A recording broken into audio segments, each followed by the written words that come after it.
Audio Jungle.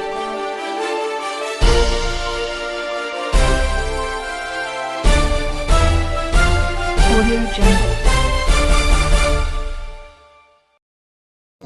Appu ಆಸರೆ ನಿರಾಶ್ರಿತರಿಗಾಗಿ ಅನ್ನದಾಸೋಹ ಸೇವೆ ನಮ್ಮದು, ಸಹಾಯ ನಿಮ್ಮದು.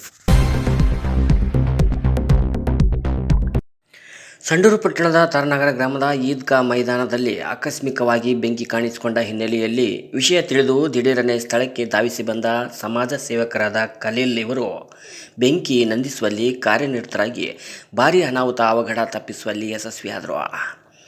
ಮಧ್ಯಾಹ್ನ 3 ಗಂಟೆಗೆ ಈದ್ಗಾ ಮೈದಾನ ಆವರಣದಲ್ಲಿ ದಿಢೀರನೆ ಕಾಣಿಸಿಕೊಂಡ ಬೆಂಕಿ ಇಡೀ ಆವರಣದ ಗಿಡ ಮರಗಳಿಂದ ತುಂಬಿದ್ರಿಂದ ಎಚ್ಚೆತ್ತುಕೊಂಡ ಖಲೀಲ್ ಇವರು ಸ್ಥಳಕ್ಕೆ ಏಕಾಂಗಿಯಾಗಿ ಧಾವಿಸಿ ಬಂದು ಬೆಂಕಿಯನ್ನು ನಂದಿಸಿದರು. ತಾರನಗರ ಗ್ರಾಮ ನಿವಾಸಿ ಖಲೀಲ್ ಇವರು ಸುಮಾರು ವರ್ಷಗಳಿಂದ ಸಮಾಜ ಸೇವೆಯಲ್ಲಿ ತೊಡಗಿದ್ದು ಒಂದಲ್ಲ ಒಂದು ರೀತಿಯಿಂದ ಅವರ ಸೇವೆ ನಿರಂತರವಾಗಿರುತ್ತೆ ಎಂದು ಸಾರ್ವಜನಿಕರು ಮೆಚ್ಚುಗೆ ವ್ಯಕ್ತಪಡಿಸಿದರು.